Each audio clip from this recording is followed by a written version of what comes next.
Hahag nga ako maigpit. Tayo ka dito. Dito. Nagka lang yung bata.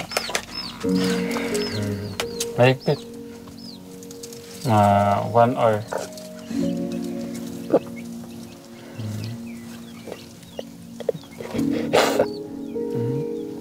Baka maiyak ako sa iyak mo.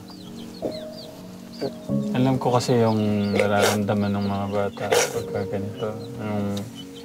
Parang nakakaramdam sila ng walang pagmamahal ba. Kaya, Nay, yung ano ba, pwedeng bumawi.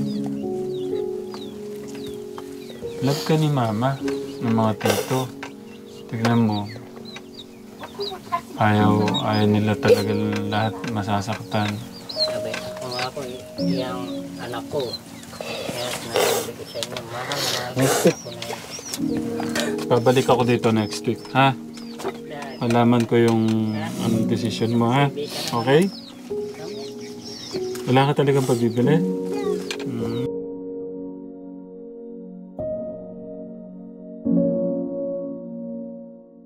Si ano, kukunin ko na daw. Sa pag-uusap niyo naman po yun. Ang maikukuha ko nga lang po sana, ayaw ko po sana silang magkalayong mag-ina. Ang hiling ko na lang po sana sa inyo, supportahan nyo na lang yung bata na nag-aaral. Halimbawa, hindi ko naman po yung bang panggamit niya sa pag-aaral niya. Iyan naman po kaya ko nang ipangako sa inyo na hindi naman na rin matutulad noon. Kasi sa totohanan po nakulong din yung kapatid ko. Yun na po yung pinagdusahan niya sa loob ng kulungan sa pananakit niya sa bata. Nakulong na siya. Opo, Opo, hindi naman po grabing siya sinasaktan kasi sa katigasan din po ng ulo. Kaya po nagagawa siyang napapalo. Siyempre, pamangkin mo, hindi mo naman nahayaan na gumawa ng mali yun. Ang hiling ko lang po sa inyo, sana, ganyan nag-aaral siya. Tawagin ko nga. Carlito. Si Carlito po ay pamangkin ni Kuya... Pangalan mo Kuya? Kuya Erwin po. Kuya Erwin. Dito. Dito. Puka dito. Nakulong na pala ang papa mo? Hindi po. Tatay yung, Edong po. Yung nanakit sa'yo? Tatay po tawag. Ngayon naman po, nagbago na yun. Yeah. Hindi na po siya nananakit ng ikangay-kuan. Noon pa po yun, nung nakalaya na siya. Ngayon, nagbabagong buhay na, nagpapakabait na. Kaya lang naman po siya nakakagalitan, napapalo. Sa katigasan na nga rin po ng ulo. Si Tito Erwin mo, nasasaktan ka ba? Hindi. Kahit po ganyan yan, kahit tanungan niyo po mula pagkabata, hindi ko sinasaktan. Wala nga daw. Hindi ka nasaktan. Love mo si Kuya Erwin mo, Tito Erwin. Ang hiling ko nga lang po sana, naiyak na naman siya. Bigyan niyo na lang siya ng panggamit niya sa pag-aaral. Nahawa ako dito sa bata. Gusto kong isama, pag-aralin na lang sana doon eh. Yan yung po talaga mababaw po luha. Pagka, kahit po yung ate niya nasa pinagsasabihan ng lola niya. Tingin siya sa kasi mga ang damdam ko Kuya Erwin, hindi naman siya basta-basta sasama sa akin. Kung hindi siya nakakaramdam ng pagmamalupit. Ganun. Noon po nga kasi napapalo nga rin siya. Sa ngayon naman po kaya kong sabihin sa inyo na hindi na siya napapalo. Ang kinakaawa ko nga lang po, magkakahiwa-hiwalay silang mag-ina. Sa totohanan po yung ina niya ay para din pong kuwan. Kawawa naman po yung nanay. Halimbawa, nagkasakit yung nanay. Ala naman po taga-abot man lang ng tubig. Ayun namang yung stepfather nila naghahanap buhay sa malayo para kuwan. Yun lang po ang hiling ko sa inyo sana. Nag-aaral naman po dyan yan sa elementary. Yeah. Anong sabi ng lola mo? Ano na pag-usapan nyo? Hindi daw po sasama. Ha? Hindi daw po sasama. Ayaw niya? Si mama mo ano sabi? Ano po sinasabi? Ang lola mo ayaw niya? Babantayan ka na lang daw ni Kuya Erwin. Ako na lang po ang magkukan dyan. Eh kahit naman po tanongin dyan, hindi ko yan... Tama nakakagalitan ko pero hindi ko po pinapalo yan. Kaya man minsan may sermon, may pagpalo dahil... Kasi yan, eh parang dugo ko na rin ang nananalaytay dyan at dahil pamangkin ko. Yung kung ano yung pagmamahal ko sa anak ko, ganun na lang din po ang ginagawa ko nga rin sa kanya. Tama nakakagalitan ko pero hindi nila alam na masama rin sa loob ko yung sila nakakagalitan ko. Kaya sila hangad ko makapagtapos ng pag-aaral ko. Kasi kami wala namang naabot na ganyan ko hanggang grade 6 lang ako, pasang-awa pa eh. Kasi hindi naman na rin kaya nga kami pag-aralin ng mga magulang ko, sobrang hirap din nila. Yun lang po ang hiling ko sa kanya, yung pag po pinapasok namin, kagaya nagbibigay rin kami ng pambaon sa kanya, ay andyan maglalakbol lang. Tatanungin namin yung kapatid, hindi ba ikaw pumasok, naglaro lang. Eh siyempre kagagalitan mo at sayang nga lang din yung oras niya. Depende rin kasi paano kausapin yung bata Pero kami naman po, bago namin siya kagalitan, tatanong-tanongin namin kung ano-ano yung ginawa niya. Kung bakit hindi siya pumasok. Tatanungin namin yung teacher kung bakit hindi pumasok si Buro. Sasabihin sa amin, naka-uniform pero hindi tutuloy na papasok. Yun ang nililinaw po namin sa kanya. Sayang yung pagkakataon na may nagpapaaral sa kanya. Yun lang po nililinaw ko sa kanya. Huwag niya sayangin yung may mga tinito pa siya na sumusuporta sa kanya. Kuya Carl, Ganda. susunod ka kay Lola. Pero kung di mo kaya, sabihin mo yung pinag-uutos. Meron naman, pwede naman po siya magsabi na, ay Lola, hindi ko kaya yung ganun. Baka sobrang nababanat yung katawan, di ba? Pero dito naman po, mula nung sa amin na nakalapit na kami ganito, hindi naman po namin nakikita yung napapagod ng kon eh. Andyan yung magsusuga lang ng kambing. Yun lang. Iigib nung inumin nila. Yun lang po. Paano, okay ka lang? Okay na dito? Eh di, ito naman po masasabi ko. Di sa pagbalik niyo, tanungin niyo po siya na ika nga sinaktan ba o ano. Pwede nyo na pong kuhanin nun. Pag Tara, kausapin natin si Lola. Opo. Magpapaalam na rin kami. Kunin nyo na lang yung anak.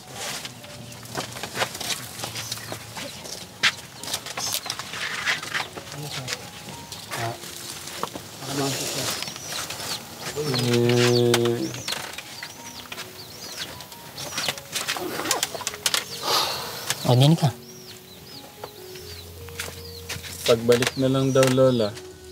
Kaya hindi po, kung sinasakta namin, matatanong nyo naman po kung sinasakta namin, wala na po kami tutol doon. Kung sasabihin niya, sinasaktan kami, pwede nyo na pong kuhanin yun.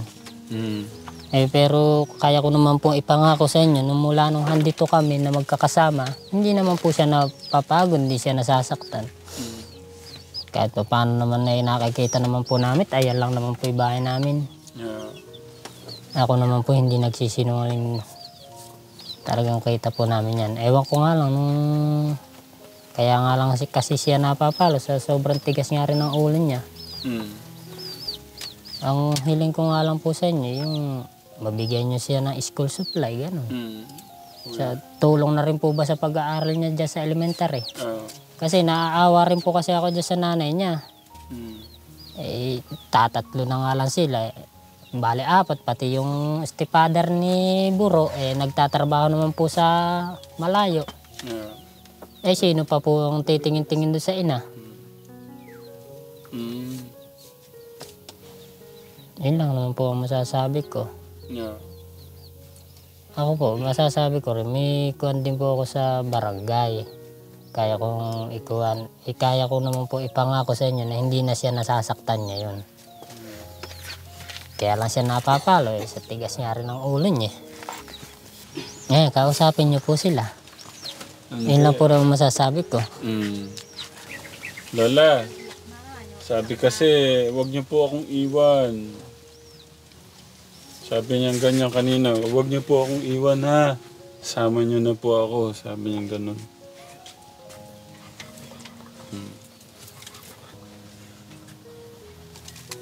Yan naman po talaga. Sa totoo, napakababaw ng luha niya. Mm. Yung sermonan mo nga lang eh.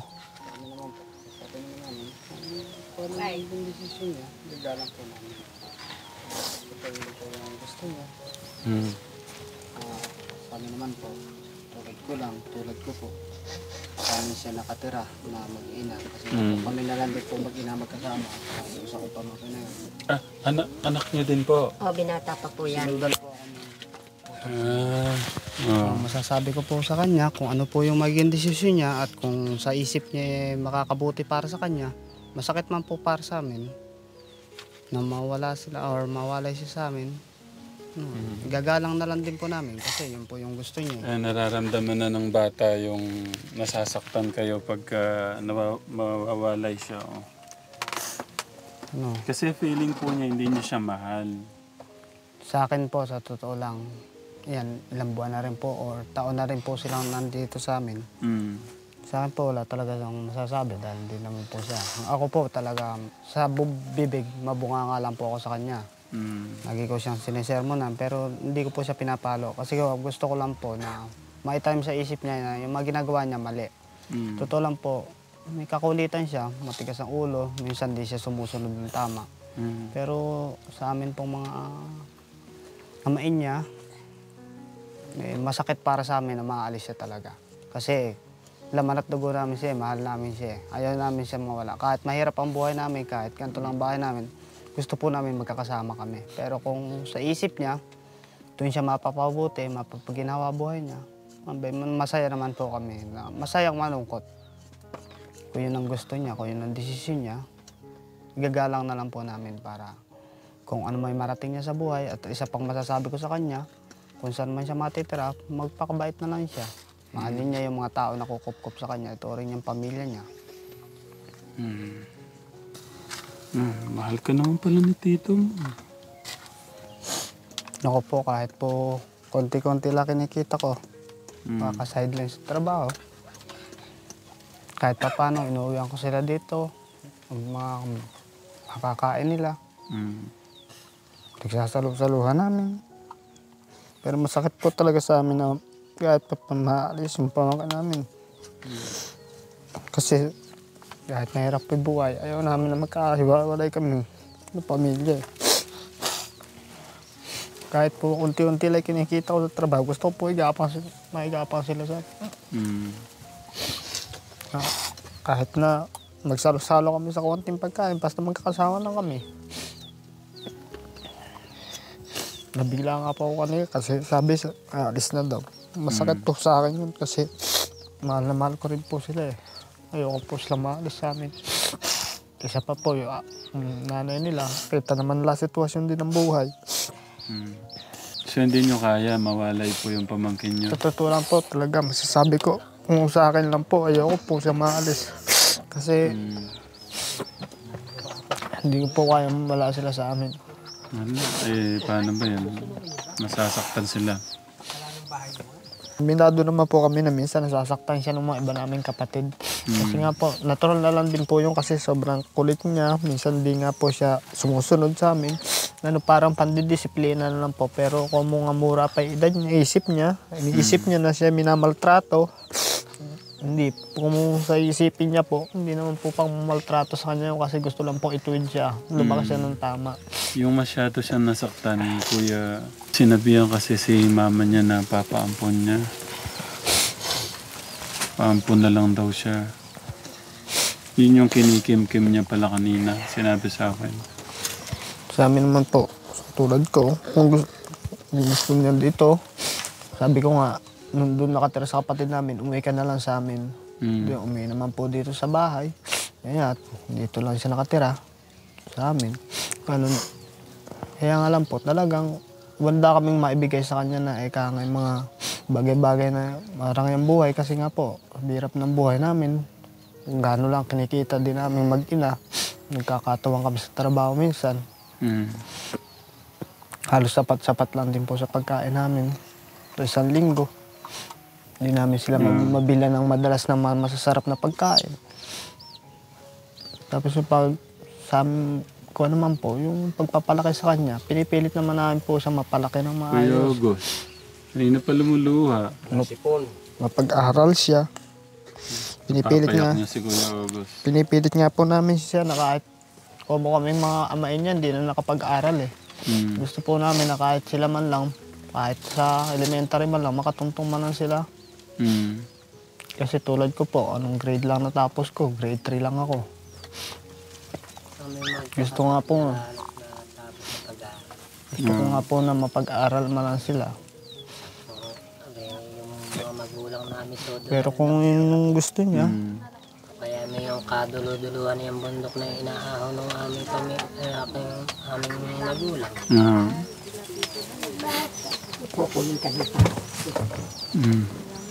Paano? Pangako ni Tito. Ayan, ang dami nang nangako. Wala nang mananakit sa'yo.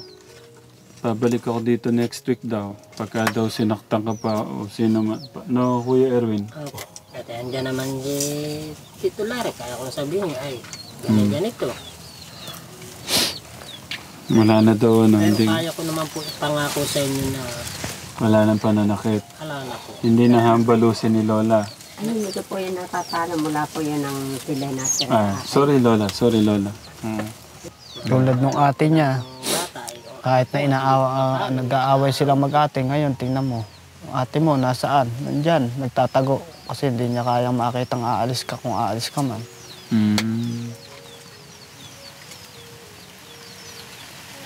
Tignan mo, love ka nila. Masasaktan sila.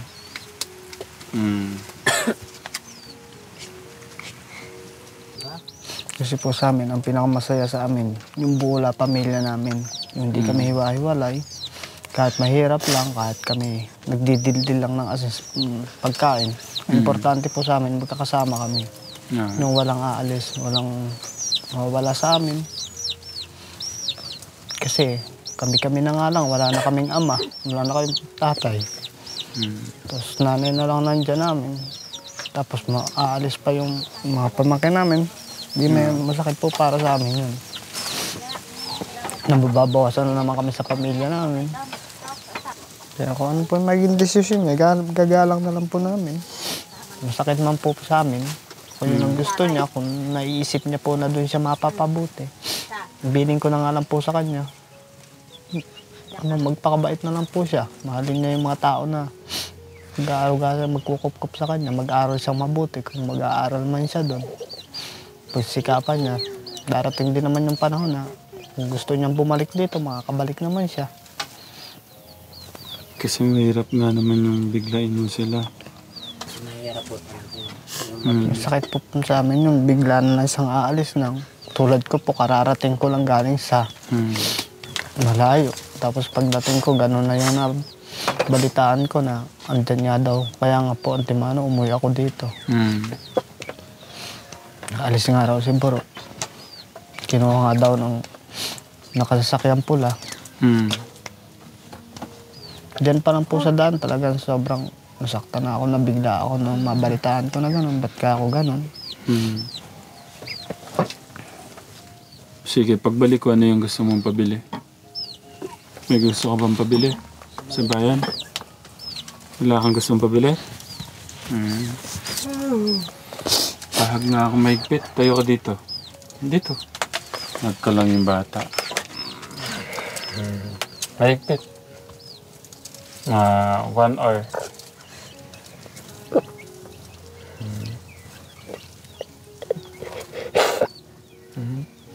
Baka maiyak ako sa iyak mo.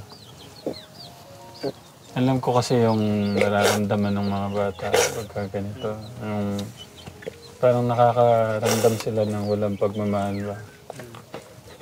Kaya, Nay, yung ano ba, pwedeng bumawi. Love ka ni Mama, ng mga tito. Tignan mo. Ayaw nila talaga lahat masasaktan. Sabi, ako nga po, yung anak ko, Kaya sinasabi ko sa inyo, mahal na mahal ko na yan. Babalik ako dito next week, ha? Alaman ko yung decision mo, ha? Okay? Wala ka talagang pabibili? Love ka nila tito at mama. Kahit mo kasi mga pamangkin ko na yan. Ito na lang po yung mamatay. Mula po nung mamatay yung tatay niya. Yun din, kasi maaga siya nawalan ng tatay. Kaya Parang maghahanap siya ng mahal ng tatay. ng tatay. Kala niya, pag siya natutuwa, Si Kuya August kanina pa iyak ng iyak. Ako, babagsak na eh. Ano lang, ninalabanan ko. Ayaw ko mag-iyakan tayo eh. Pangako ko rin po kasi sa tatay niya. Hanggat kaya ko, alagaan ko rin mga anak niya. Kasi po nung naghihirap yung tatay niya, ako lang din po yung kasama ng tatay niya. Kami yung nagpagamot, kami yung magkakapatid. Kaya nasabi ko po nung naghihirap na yung tatay niya, huwag kang mag-alala at hindi naman namin pababaya anak mo. So, sobrang, kanya lang po, masyado lang din po matigas yung ulo ng bata ko. Dala ng kabataan. Anong size nung ano mo? Tignan ko nga. Ayaw mo magpabili, tignan ko na lang anong size nito? 5 po siguro. 3 lang yan, 3. 8 siguro po. 3. 3. Sa sapatos, ano pong size niya sa sapatos? Alam niyo po ba? Ano ba yung sapatos na binili? Saan ko mababa mo ganun? Dito sa bundok, tali na lang. Tali. Sukatan mo na lang ng tali, yung sure boom. Titignan ko sana Kuya Larry kung merong nakasulat na ano, wala na eh. Wala na po. Diyan lang yun nasa ilalim na nakalagay yung number niyan. Anong paborito mong kulay, Kuya Marlita? Ha? Kahit ano. Sa totoo, Ayan naman pa mo, atik Kuya. ng bahay ko ron. Kung wala pa yung bagyo yung Sante, hindi pa magkakaroon ng atik. Hindi, Kuya. Dapat yung pinakaganito niya. Pinakalampas. Tapos yung ano niya, dapat yan, yung pinakasakong dulo niya, yan. Lampas na konti sa unahan. Yan. Hindi na balok puti. Mabawasan, mapasaya ko man tong bata. Okay pa ba yung bag niya? Okay pa ba yung bag mo? Ay, mga pulit-pulit na rin po yung bag nila. Yung binibigay lang po sa school na ako, luman-luman na. Tinatahi-tahi ko na nga lang po. Andun po sa bahay namin kubo dun sa labas. Yung babag mo. Tapos, sapatos pang-aral. Yan lang po, pampasok din yung tiyan. Ito lang din po ginagamit ang pampasok. Hindi mo sila nagsasapatos dito? Nagsasapatos po, kaso nga po, hirap po kami. Hindi lang mabili. Hindi po sumasapat yung kinikita kasi naming mag-ina. Kumisan sir yan, pumapasok nakatapak pa eh. Sa hirap po ng buhay namin dito. Kagaya ngayong panahon po. Ngayon po yung pinakang mahirap na inabot din namin dito kasi hindi po kami makatrabaho ng matino kasi natuyan na ng mga tubig itong mga ilaw. Oo nga eh, wala ng tubig eh, no? Opo. Mahirap talaga yung ano talaga. Dati nga po, nung may tubig pa yan, nakapagpupugong-pugong po ako dyan sa malapit ng kupit ko. Eh ngayon po, hindi na ako makapagpugong-pugong kahit konti. Yeah. O minsan nga po, 6, 10, ganyan.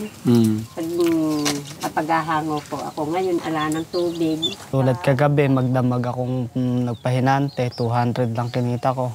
No. Kami sa truck, naghihila po kami ng mga buhangin, tubig. Iniisip, ang pangalan mo kuya? Eric po. Kuya Eric, iniisip ko nga, sabihin na natin lahat ng puno dito, mga 1 taon na lang. Kasi nag-observe ako eh. Isang taon na boss na lahat yung mga puno rito. Maaari Yun, po. after noon. Wala na po. Ano po din kaming hanap buhay. Yun yung kinakatakot ko, Sir Erwin. Ang hiling nga po namin dito, magkaroon kami ng hanap buhay dito na magiging income po namin. Yun po ang hinihiling ko po. Kagaya na sa pagtatanim ng mga halaman, kagaya na nanghihiram kami ng lupa. Yung hinihiram namin lupa, sana hindi masayang, may maitanim kami mga halaman dyan. Yun po ang hiling ko lang naman po sana. Saka yung isang pambili ng mga ko na yan gagamitin. Oo. Kasi magtatanim po kami ng halaman, kulang kami sa budget, hindi rin po maitutulong. Sabagay, sabi nga, hindi masisisi mo ba sila kung wala sila makain. Pero dapat maturuan sila na pwedeng ibang gawin na para masave tong planet Earth. Kasi pagka nawala lahat ng puno na yun, talagang sobra ng init na rin. Ay, okay, dito nga po sa nararanasan na namin ng init eh. Doon pa sa kababa. Kaya nga. Paano? Ganito na lang, Lola. Nay, alam ko si Nanay malalim ang iniisip ni Nanay sa naramdaman at nasaksiyan ng anak ngayon. No, Nay? Naramdaman niyo ba yung sakit na nararamdaman po ng anak niyo ngayon na? Balik po ako next week, no? Apo. Balik ako next week, no? Pero may dala kami doon. Kuha tayo doon 2 bigas at saka 2 groceries. Dito tsaka doon. No? Paano ba? Baba tayo doon, kuya. Nandun yung sasakyan eh. Talaga pong wala na kaming talaga isasaing ngayon. Buti nga po't dumating kayo sa amin eh. Kahit pa paano natulungan nyo kami. Welcome po. Kaya nga maraming salamat eh. Welcome po, welcome. Bili ka ng gamit sa bahay mo, ha? Baka pambili mo ng alak yan. Hindi po ako umiinom. Naipangako ko na po sa asawa ko na hindi na ako, titigay man ako ng alak pero hanggang sa isang tagay lang siguro. Saka may sakit na po ako na pag ako uminom ng alak, naninikip na yung dibdib ko. Hindi na po ako makahinga nun. Linggo, kung isang buwanan, papadala ako ng sustento. Tingnan mo. Kaya natatakot ako kasi kung lahat yan mawawala na, wala na. Dalik pa nga din yung biyan nito. Ibig sabihin, ano pa rin yung uling mo yan?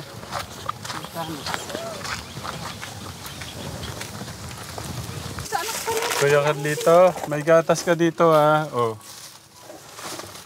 No. Ibigay ko na lang po ito sa pamangkin. Pamangkin? Meron pa doon. 2 yan. Kay ate. Kuya, Ano to? yung bigas na lang mabuhat ng kuya, ng tito. Kunin ko na po.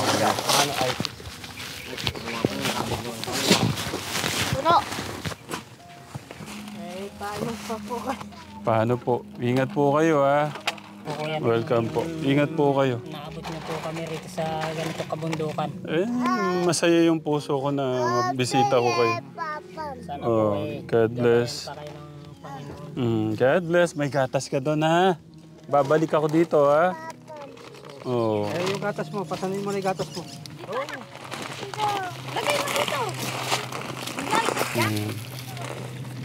Ingat po kayo.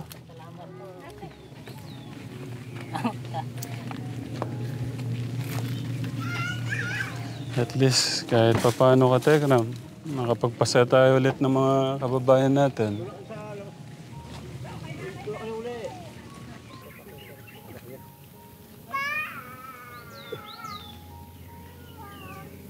Kasi yung bata, Hmm. may gatas.